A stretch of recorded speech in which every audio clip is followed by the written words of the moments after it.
I just want to come to the training aspect of premises.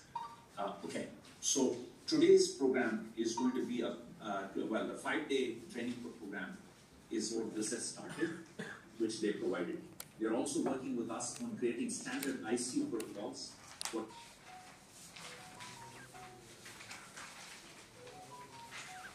Yeah.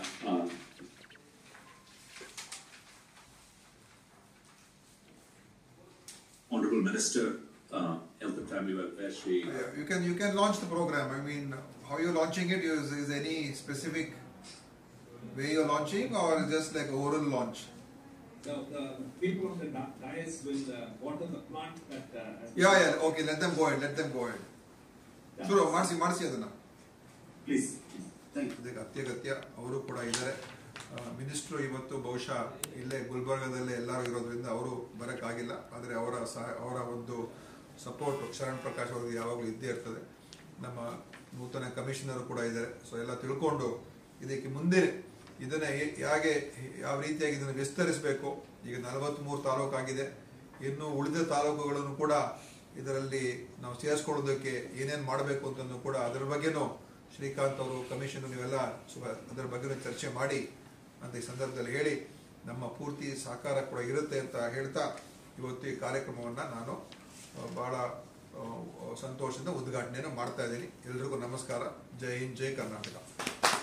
Smaller taluka hospitals. That is the setup of the Delhi ICU. Of course, training, which is today's topic. So all the others we're not going to go into detail, but we will just talk about training today. And lastly but not least, the community participation to ensure that these assets, are kept up and they are used to help all the population in those areas. So we provide a lot of equipment, about 26 pieces. The vendors of many of those equipments are here. In fact, they've set up stalls, BPL and Siemens and Hamilton and so on. They will come and conduct ಇಲಾಖೆಯ ಒಂದು ಬಹಳ ಪ್ರಮುಖ ಕಾರ್ಯಕ್ರಮ, the Delhi ICU project that has been launched and underway in Karnataka, and ಈಗಾಗಲೇ ಅದು you want me to speak in Kannada, English, ಹೇಗೆ? What is it you want? Okay, ಆಯ್ತು. ಅದರಿಂದ ಈ ಏನು ಪ್ರಾಜೆಕ್ಟ್ ಡೆಲ್ಲಿ ICU ಇದೆ, ಇದೊಂದು ಪ್ರತಿಷ್ಠಿತ ಕಾರ್ಯಕ್ರಮ ನಮ್ಮ ಇಲಾಖೆದು, ನಮ್ಮ ಸರ್ಕಾರದ್ದು. ಈ ಒಂದು ಕಾರ್ಯಕ್ರಮ ಈಗಾಗಲೇ ಅನುಷ್ಠಾನ ಆಗಿ ಸುಮಾರು 43 ಆಸ್ಪತ್ರೆಗಳು, ತಾಲೂಕು ಆಸ್ಪತ್ರೆಗಳನ್ನು 5 ಏನು ಹಬ್ಗಳಿದೆ ಅದ್ರ ಜೊತೆ ನಾವು ಜೋಡಿಸಿ ಈ 43 ತಾಲೂಕು ಆಸ್ಪತ್ರೆಗಳಿಗೆ ಏನು ICU ಹೈ ಎಂಡ್ ಕೇರ್ ಏನಿದೆ,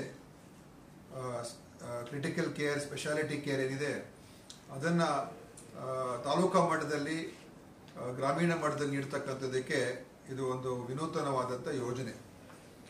ಇದರ ಮುಖಾಂತರ ನಾವು ಏನು ನಮ್ಮ ಜನರಿಗೆ ಸ್ಥಳೀಯ ಮಟ್ಟದಲ್ಲೇ ಉನ್ನತ ಮಟ್ಟದ ತಜ್ಞರ ಒಂದು ಸೇವೆಗಳನ್ನು ಒದಗಿಸುವಂಥ ಪ್ರಯತ್ನವನ್ನು ಮಾಡಿದ್ದೇವೆ. ಇದರಲ್ಲಿ ವಿಶೇಷವಾಗಿ ನಮಗೆ ಸಂತೋಷದ ವಿಚಾರ ಏನಂತ ಹೇಳಿದ್ರೆ, ಯಾವ ಒಂದು ನಮ್ಮ ಕೇರ್, ಈ ಕಾಂಪ್ರಿಹೆನ್ಸಿವ್ ಕ್ರಿಟಿಕಲ್ ಕೇರ್ ಪ್ರೋಗ್ರಾಮ್ ಏನಿದೆ, ಇದರಲ್ಲಿ ನಮಗೆ ಸುಮಾರು ಜನ ಪಾರ್ಟ್ನರ್ಸು ನಮಗೆ ಸಹಕಾರ ಕೊಟ್ಟಿದ್ದಾರೆ ಈ ಪಬ್ಲಿಕ್ ಪ್ರೈವೇಟ್ ಪಾರ್ಟ್ನರ್ಶಿಪ್ಪಲ್ಲಿ. ಅದರಲ್ಲಿ ಕರುಣಾ ಟ್ರಸ್ಟ್ ಅವರು, ಆಮೇಲೆ ISSCM ಅವರು, IRCF ಅವರು, ಪ್ಯಾಲಿಯಂ ಇಂಡಿಯಾ ಅವರು, ಇವರೆಲ್ಲ ನಮ್ಮ ಜೊತೆ ಕೈ ಜೋಡಿಸಿದ್ದಾರೆ. ಮತ್ತು ಇದನ್ನು ಅನುಷ್ಠಾನ ಮಾಡೋದ್ರಲ್ಲಿ ಭಾಳ ಒಂದು ಮುತುವರ್ಜಿ ವಹಿಸಿ ಆಧುನಿಕ ತಂತ್ರಜ್ಞಾನ, ಆರ್ಟಿಫಿಷಿಯಲ್ ಇಂಟೆಲಿಜೆನ್ಸ್ ಇರ್ಬೋದು, ಮತ್ತು ನೆಟ್ವರ್ಕಿಂಗ್ ಮತ್ತು ಟೆಕ್ನಾಲಜಿ ಇದೆಲ್ಲವನ್ನು ಕೂಡ ಉಪಯೋಗಿಸಿ ಇದನ್ನು ತರೋದಕ್ಕೆ ನಾವು ಪ್ರಯತ್ನ ಮಾಡಿದ್ದೇವೆ. ಆದ್ದರಿಂದ ಇದೀಗಾಗಲೇ ನಾವು ರಿವ್ಯೂ ಮಾಡಿದಾಗ ಅನೇಕ ಕಡೆ ತಾಲೂಕುಗಳಲ್ಲಿ ಇದರ ಪ್ರಯೋಜನ ನಮ್ಮ ಜನರಿಗೆ ಸಿಗ್ತಾ ಇದೆ ಅಂತ ಕೂಡ ನಮಗೆ ಮಾಹಿತಿ ಇದೆ. ಅಂದರೆ ಯಾರು ಸ್ಪೆಷಲಿಸ್ಟು ಅಲ್ಲಿ ತಾಲೂಕು ಮಟ್ಟದಲ್ಲಿ ಇರೋದಕ್ಕೆ ಅನೇಕ ಸಂದರ್ಭಗಳಲ್ಲಿ ಆಗೋದಿಲ್ಲ. ಮತ್ತು ಎಮರ್ಜೆನ್ಸಿಗಳು ಬಂದಾಗ ಆ ಸಂದರ್ಭದಲ್ಲಿ ಅವರಿಗೆ ತುರ್ತು ಒಳ್ಳೊಳ್ಳೆ ಕೌಶಲ್ಯ ಇರುವಂಥ ಒಂದು ಚಿಕಿತ್ಸೆಗಳನ್ನು, ಸ್ಕಿಲ್ಡ್ ಏನು ಕೇರ್ ಏನಿದೆ ಆ ಸ್ಕಿಲ್ಡ್ ಕೇರ್ ನೀಡ್ತಕ್ಕಂಥದ್ದಕ್ಕೆ ಇದು ಖಂಡಿತವಾಗಿಯೂ ಸಹಕಾರ ಆಗಿದೆ.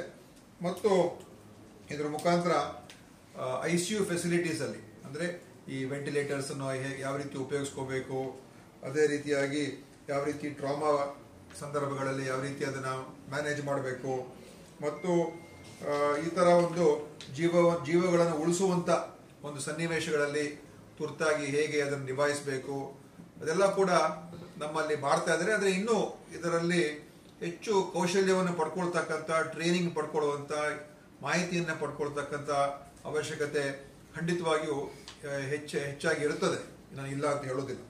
ಆ ದೃಷ್ಟಿಯಿಂದಲೇ ಇವತ್ತು ಈ ಒಂದು 5 ದಿವಸದ ಟ್ರೈನಿಂಗ್ ಪ್ರೋಗ್ರಾಮನ್ನು ಇವತ್ತು ನಾವು ಹಮ್ಮಿಕೊಂಡಿದ್ದೇವೆ. ಈ ಕಾರ್ಯಕ್ರಮದ ಮುಖಾಂತರ ಇವತ್ತಿಗೆ ಪ್ರಾರಂಭ ಆಗಿದೆ. ಇದು ನಮ್ಮ ಜನರಿಗೆ ಅಂದರೆ ಅಲ್ಲಿರುವಂಥ ನರ್ಸ್ಗಳಿರ್ಬೋದು, ಅಲ್ಲಿರುವಂಥ ಟೆಕ್ನಿಷಿಯನ್ಸ್ ಇರ್ಬೋದು, ನಮ್ಮ ತಾಲೂಕು ಮಟ್ಟದ ಟೆಕ್ನಿಷಿಯನ್ಸು, ನರ್ಸಸ್ಸು, ಡಾಕ್ಟರ್ಸು, ಅವ್ರಿಗೆಲ್ರಿಗೂ ಏನೇನು ಯಾವ ರೀತಿಯಾಗಿ ನೀವು ಈ ಕೇರನ್ನು ನೀಡಬೇಕು, ಹೇಗೆ ಆ ಸಂದರ್ಭದಲ್ಲಿ ನಾವು ಮ್ಯಾನೇಜ್ ಮಾಡಬೇಕು, ಯಾವ ರೀತಿಯಾಗಿ ನಾವು ಇರುವಂಥ ಈ ಟೆಕ್ನಾಲಜಿನ ಉಪಯೋಗಿಸ್ಕೋಬೇಕು, ಮತ್ತು ಇನ್ನು ನಮ್ಮ ಎಫಿಷಿಯನ್ಸಿ ಮತ್ತು ಟೆಕ್ನಿಕಲ್ ಎಕ್ಸ್ಪರ್ಟೀಸ್ ಅಂದರೆ ಪ್ರತಿಯೊಂದರಲ್ಲೂ ಕೂಡ ನೈಪುಣ್ಯತೆ ಇನ್ನೂ ಹೆಚ್ಚು ಪಡ್ಕೊಳ್ತಕ್ಕಂಥ ಅವಶ್ಯಕತೆ ಇದ್ದೇ ಇರ್ತದೆ. ಯಾಕೆಂದರೆ learning is a constant process. ಕಲಿಯೋದು ಶಾಶ್ವತ. ನಾವು ಎಲ್ಲ ಕಲ್ತಿದ್ದೀವಿ ಅಂತ ಯಾರೂ ಹೇಳೋಕ್ಕಾಗಲ್ಲ. ಮತ್ತು ಹೊಸ ಹೊಸ ತಂತ್ರಜ್ಞಾನ ಬರ್ತಾ ಇರೋದ್ರಿಂದ ಅದನ್ನು ಸಂಪೂರ್ಣವಾಗಿ ಸದ್ಬಳಕೆ ಆಗಬೇಕು. ಈಗ ದಿಸ್ ಟೆಕ್ನಾಲಜಿ ಈ 43 ಆಸ್ಪತ್ರೆಯನ್ನು ನಾವು ಅಳವಡಿಸಿದ್ದೇವೆ, ಅದರ ಫುಲ್ ಯುಟಿಲೈಸೇಷನ್ ಅಂದರೆ ಪೂರ್ತಿಯಾಗಿ ಅದನ್ನು ಉಪಯೋಗಿಸುವಂಥ, ಅದರ ಸಂಪೂರ್ಣ ಪ್ರಯೋಜನವನ್ನು ಪಡ್ಕೊಳ್ತಕ್ಕಂಥದ್ದಕ್ಕೆ ನಮ್ಮ ಸ್ಕಿಲ್ ಎನ್ಹಾನ್ಸ್ಮೆಂಟ್ ಆಗಬೇಕು. ಸೊ ಆ ಸ್ಕಿಲ್ ಎನ್ಹಾನ್ಸ್ಮೆಂಟ್ಗೆ ಇವತ್ತಿನ ದಿವಸ ಈ ಕಾರ್ಯಕ್ರಮವನ್ನು ನಾವು ಮಾಡಿದ್ದೇವೆ. ನಾನು ಖಂಡಿತವಾಗಿಯೂ ನಮ್ಮ ಶ್ರೀಕಾಂತ್ ನಡಮಣಿಯವರು ಇದ್ದಾರೆ, ಮತ್ತು ನಮ್ಮ ಕಮಿಷನರ್ ಕೂಡ ಅಲ್ಲಿದ್ದಾರೆ, ಮತ್ತು ಇನ್ನಿಬ್ಬರು ಗಣ್ಯರು ನಮ್ಮ ಡಾಕ್ಟರ್ ರಮೇಶ್ ಅವರು ಇದ್ದಾರೆ ಅಂತ ಕಾಣ್ತಾ ಇದೆ ನನಗೆ. ರಮೇಶ್ ಅವರೇನ ಡಾಕ್ಟರ್ ರಮೇಶ್ ಇದ್ದಾರೆ ಅಂತ ಕಾಣ್ತಾ ಇದೆ. ಇನ್ನೊಬ್ರು ಲೇಡಿ ನಮ್ಮ ಸುಜಾತ ಅವರ ಎಸ್ ಓಕೆ, ಸುಜಾತ ರಾಥೋಡ್ ಅವರು, ನಮ್ಮ ಮೆಡಿಕಲ್ ಎಜುಕೇಷನ್ ಅವರು, ನಮ್ಮ ಡೀನ್ ವಿಕ್ಟೋರಿಯಾ ಆಸ್ಪತ್ರೆ, ನಮ್ಮ ಕಮಿಷನರ್ ಶಿವಕುಮಾರ್ ಅವರು, ಆಮೇಲೆ ನಡಮಣಿಯವರು, ಶ್ರೀಕಾಂತ್ ಅವರು ಈ ಕಾರ್ಯಕ್ರಮದ ಅವರ ಬ್ರೈನ್ ಚೈಲ್ಡ್ ಅಂತ ಹೇಳ್ಬೋದು.